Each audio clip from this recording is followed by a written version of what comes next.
Mindy, and this is my first show. And in true first show fashion, as an independent, strong woman who's perimenopausal or menopausal, not sure which, I thought I could do all this on my own. So now I have what was a makeshift studio, even more of a makeshift studio. I've created my dream closet in the attic, and so stay tuned for that. This is an idea that was suggested to me by a couple of friends of mine. I have different ways of styling clothes for middle-aged, I'm still going to call myself middle-aged even though I'm over 50, women, and to kind of just get ourselves back on track. Let's just say this. In my middle 40s, when I started to struggle with perimenopause, I was in an ugly place. I wasn't feeling great. I'd gained weight, my body, my skin, where are all these wrinkles coming from? Where's all this gray hair coming from? And I decided to just take ownership of aging and realize if I went back to my love of fashion and cut my hair the way I wanted to and did makeup the way I wanted to, that I had a different sense of self-worth, if you will, a sense of identity. I was feeling lost in that menopausal state. And I was like, you know what? I have to get back to me. I have to feel like me. And in doing so, and mind you, these are not flickering lights. I have no idea why this is happening. So full transparency, you're always going to get full transparency from me. And this isn't edited. This isn't anything. I'm not a professional. I'm just a lover of fashion. And this is an attic. So my closet's in the attic, and I'm going to give you a tour here in a bit. But there's no electricity back here. So I bought these lights, right? And they're really cool. You can just like mount them right on the wall. And they don't require any electricity. They're battery powered. Well, actually rechargeable. But check it. They have like these little, if I can get it out. So they're like these little tiny things like this. And you can change the color. Now, in person, they are not, oh, look at that. I changed the color somehow. When I tell you I have no idea what I'm doing, I'm telling you I have no idea what I'm doing. But they do not do this wavy thing. Like I'm looking at it in person is not doing that. So it has something to do with like the computer or the video or something. But if that bothers you, I'll have to get something new because these are not flickering candles. We're not trying to create any kind of romantic ambiance here. So I'm going to put that back. See, I changed the color again. All right. So I'm going to put that back. But in case you're wondering, that's what that is. I'm not trying to burn the attic down. How this came about. I attempt at all costs to live out loud and portray a confidence in myself day to day as we struggle through life, because I feel like you get what you give. And so I try to empower women as much as possible and choosing whatever fashion choices they want.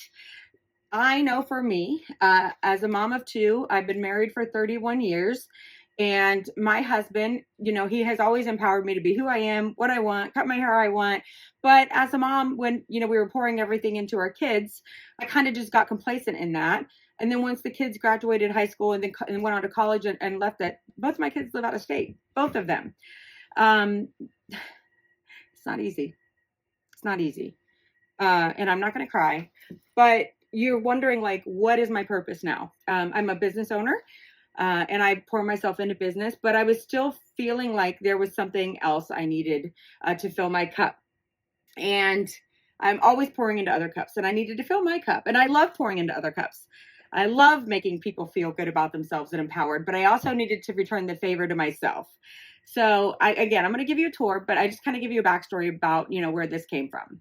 When I was younger, I loved fashion. I loved clothes. However, I was broke. I came from a low income family.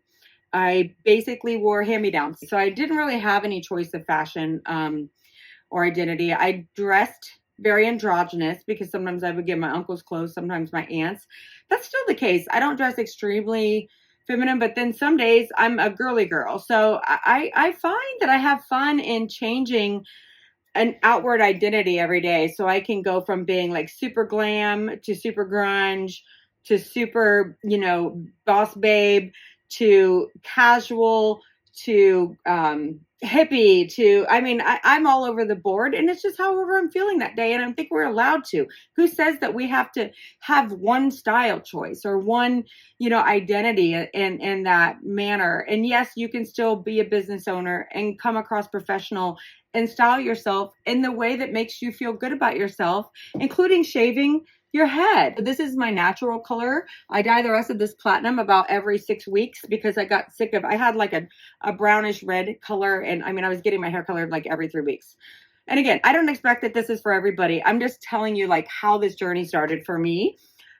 But the more important part is I started doing like outfit of the day, my style. As more people came up to me and were like, oh my God, I love this outfit. Where'd you get it? Up front, I consign, thrift, and estate sale a ton of things. If you ever see any designer pieces in my closet, it's because I've consigned it, thrifted it, got an estate sale, or even better, I've bought pieces at estate sales that have no interest to me, whether it be furniture or clothes or something designer.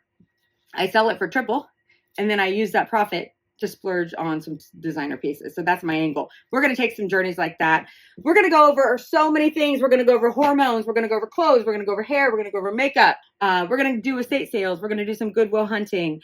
It's going to be a fun journey, and I hope you're here for the ride. The reason this came about, I had women reaching out to me every day saying I inspired them that day to wear something different, to do something different with their hair, to put the heels down. I wear a lot of Converse. I wear a lot of Chucks. I wear a lot of tennis shoes with my business shoes. I wear tennis shoes with my skirts. I wear tennis shoes sometimes with gowns. And women are like, I've had women who are 60 message me and say, I'm so grateful you showed how to style this because I bought my first pair of Chuck Taylors today.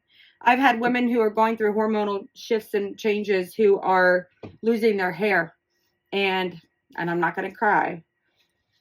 But I had a woman reach out because she was losing a lot of her hair, and through a medical journey she was on, and she said she knew she would have to shave her head, and it wasn't until she saw one of my videos that she had the courage to do so. Not only did she do it, she did it, and it completely changed how she dressed, how she felt. And now she is literally on social media, like posting, going out to dinner with her husband. And she's like, I have a new sense of confidence that I was lacking. And you gave me the confidence to do that. And just by watching what you do. And I'm certainly no influencer. I'm certainly, this is just what I love. And I wanted to share what I love. And I think that we as women need to do a better job of lifting each other up, not judging what people are wearing, how they're presenting themselves. If it's something that they love, it's something that they love. Like I said, I don't expect everybody to dress the way I do, but if I can encourage you to do something that is out of your comfort zone or something you used to love and you're like, I'm too old to do that, I can't do that, I feel like I'm too old to do that, there's no such thing. There's no such thing. We're on the back half of this. We should be doing what we want to do. I'll go back to my kids left state. They left the state. I have 2 children that live. One lives in North Carolina. One lives in Colorado. I'm in Ohio. I have to travel to see my children, and we're very close. My husband and I spend our time, when we do travel, that's where we go most often. And that's not an easy thing to live long distance from both of your children. So I found I needed to, you can call it filling a void. I work my ass off in my business. But I needed a break. I needed a mental break from the day-to-day grind. And that's when I went back to my love of fashion, my love of consigning, shopping, my love of getting a deal, like the endorphins that come with that.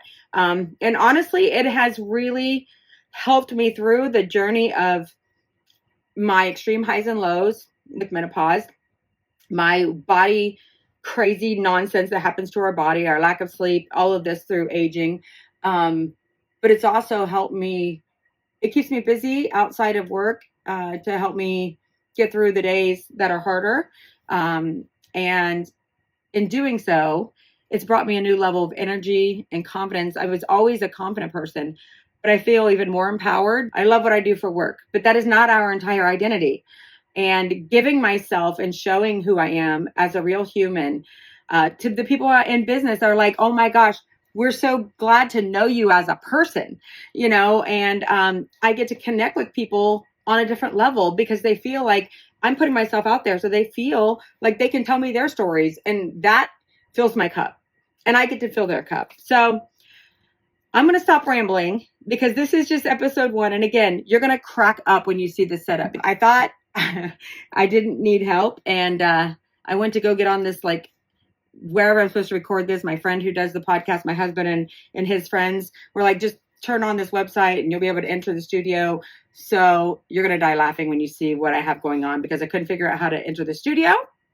I'm recording this on my phone until I get the little things figured out. Again, I'm not a techie person. I'm not a professional. I just wanted to have good conversation. So what I'm going to do now is I'm going to switch my phone to a different, whatever you call them, tripod ring thingies, ring light thingies. So I can show you my outfit and then we're going to take a tour of my closet and I'm going to tell you the story behind that. I just talked for 15 minutes and forgot to hit the record button. So who's the professional? Okay, so one thing I wanted to let you know is you will never see a filter on me. To those who do it, that's fine. But I also think that as women age and stuff, we struggle and we compare ourselves to other people. And when people are putting these crazy filters on, like they don't have wrinkles, I have wrinkles, I have them. You know, they're there. I wish I could get a gel lift too. But this is real life. This is aging. And so I wanted to show, my true person. So I'll get to the outfit now. When I was like, okay, what am I going to wear the first day I record my podcast by myself as a non-professional person who hasn't done it right. I'm a blazer girly. I thought this is more indicative of my day-to-day style. Red, white, and black are my favorite colors.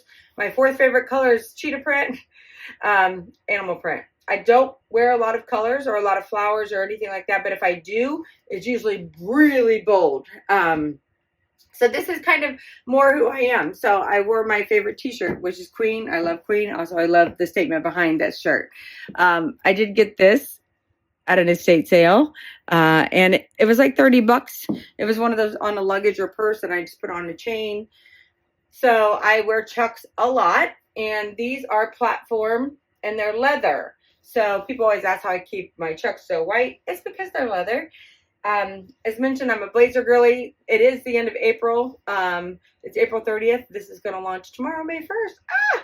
And I was like, a crop blazer? Does that make it more summer? Maybe? I don't know. But this is what I have on today.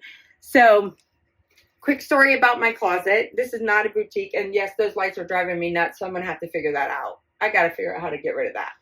Back to this whole situation. So we live in an old Victorian home built in 1875. And the third floor is finished. Now, I mentioned before, our kids moved out of state. So we have a spare room on the second floor. That's a guest room. My office is on the second floor, which was the other bedroom. And then we have a finished attic. So we moved a guest suite up here for when our kids come home. We had like a little office area, so they had a place to work when they came home to visit. We have the bed, dressers, and then this was like a sitting area / living room. But when they came home, they spent all their time, of course, on the first floor with us. So if they were working, they would work at the island. If they, wanted to sit and watch TV, they were doing it on the first floor. So I was like, what am I doing with this third floor? Because my poor husband of 31 years, been together 33, has never had his own closet. No matter how big the closet, I would eventually take it over. And then he'd end up having to put his clothes in the spare bedroom. And then I would start to take that over because I switch things out a lot. I consign and thrift a lot. So things are constantly moving. And I took over like the spare closet. And then I started to take over a little bit of the office closet. But then what happened was I was realizing I wasn't seeing everything I owned. So I'd be like, darn, I should have wore that. I forgot I owned that. And I know that sounds ridiculous. But again, this is my era. I'm living in the me era. All right. Judge me if you want. I was like, you know what? I'm going to use that third floor. Decided I was going to basically move my entire closet to one attic closet. And I was going to do it for less than $200 net. All right. So I'll go through as I give you this quick tour and show you what I did and where I got everything and the progression. And it's always progressing because I change things a lot. I get bored easy. So I'm going to put you on yet a different camera. Again, I'm a rookie, no judgment. And I'll show you the tour. Okay, before I give you the tour of the closet, you guys are going to crack up because when I tell you that I'm not a professional and I thought I had an idea how to set this situation up and then I realized I didn't, so I had to kind of pivot. This is what I attempted to do. One second. So I was supposed to be recording on this thing and I couldn't get that to work. So I took a tripod that I had downstairs and I just put my phone on there. And so whoever's editing this, my friends, my husband and his friends are going to be like, what in the world? What did you do? And my answer is going to be, I figured it out. I figured out a way to make it work. That's what women do. It may not be ideal in their editing world, but it worked for me. So I'm going to show you a tour real quick now. And this is my happy place. So I hope you enjoy it as much as I do. And that's my little white doggy, Emmy. She's 13. Okay, so this is my attic. I did get these at a thrift store, and I just reframed them, and I thought they were a set of 4, and I thought, oh my gosh, they couldn't be more perfect. So she wants to be in it, purely. Okay, so I kept the bed, so people still, the kids still have a place to sleep when they're here. But this is basically my attic, and I'll kind of show you what I did. All right, this is my happy place. Okay. Look, I had to put my laptop on a box, and I was like, well, if I'm gonna put it up on a box, I'll make it that box. Again, not a professional here, just trying to do some fun recording. But okay, so these racks, I got online for like $35 a piece. And this is basically like a coat rack that I got online. And these were like $35 a piece. This is actually a shoe rack, but I put you can see like all my clutches there. Oh, and look at this one. This is my new one. How great is that? It's like a magazine. So I put a lot of my clutches here. These are alley, I call it. I tend to acquire entirely too many blazers at estate sales. I'm a proponent of always getting men's stuff at estate sales and then customizing it to me. But shoes are here.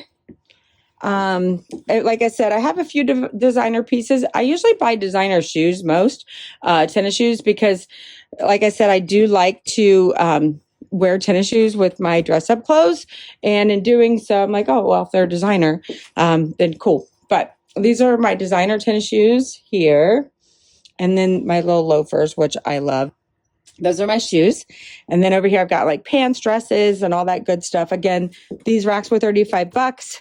I think these were like $7 a piece.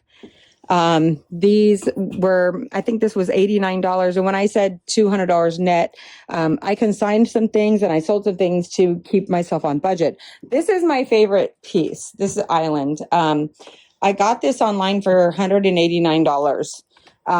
But I freaking love it. And it holds my hats here. Like down here, it holds like miscellaneous things that I don't use all the time.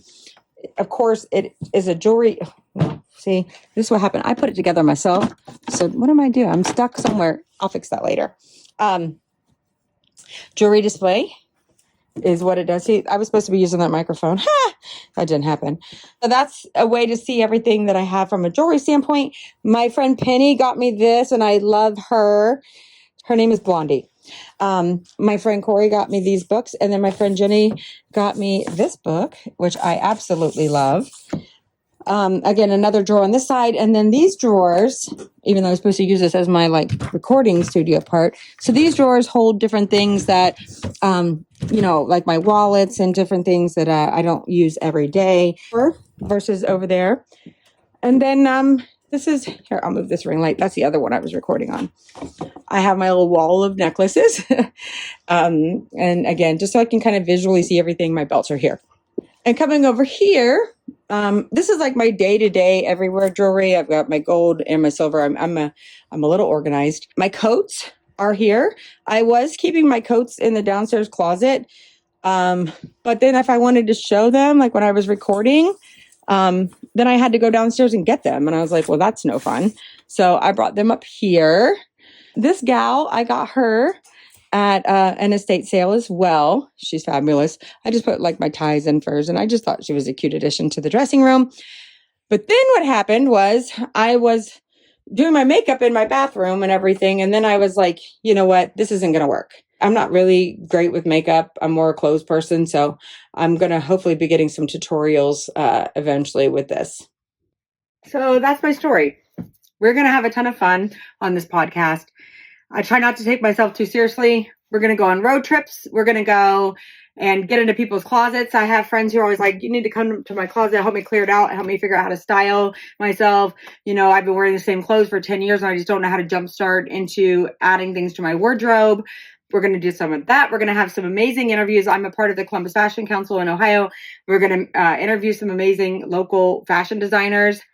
and try on their clothes, which is going to be a blast. We're going to go thrifting and all sorts of things. So come along for the ride. I'm not going to have any kind of like set itinerary. I told my husband and the people who asked me, hey, you should do a podcast. I said, I will absolutely. Oh, Blondie wants to say hi. Sorry. Hi, Blondie. I said, absolutely. But then the more I thought about it, I said, if this feels like work, I don't want to do it. I love this part of, the fun in my life is fashion and my friends who enjoy it and talking about it with friends and playing dress up, as I call it. And I didn't want it to feel like work. I said, if it feels like work, I probably won't enjoy it as much. So the rhyme or reason is going to be whatever I feel like doing that particular recording. But I can guarantee you it's going to be real. It's going to be genuine. It's going to be fun. And you're going to walk away with at least feeling uplifted, feeling more confident, and feeling like you're not alone in a lot of the stuff that we deal with as aging women. And we're going to have a blast doing it. And I hope you learn some things along the way that you can incorporate into your life. So come with me for the ride. I think it's going to be a wild one maybe, but I hope you're up for it.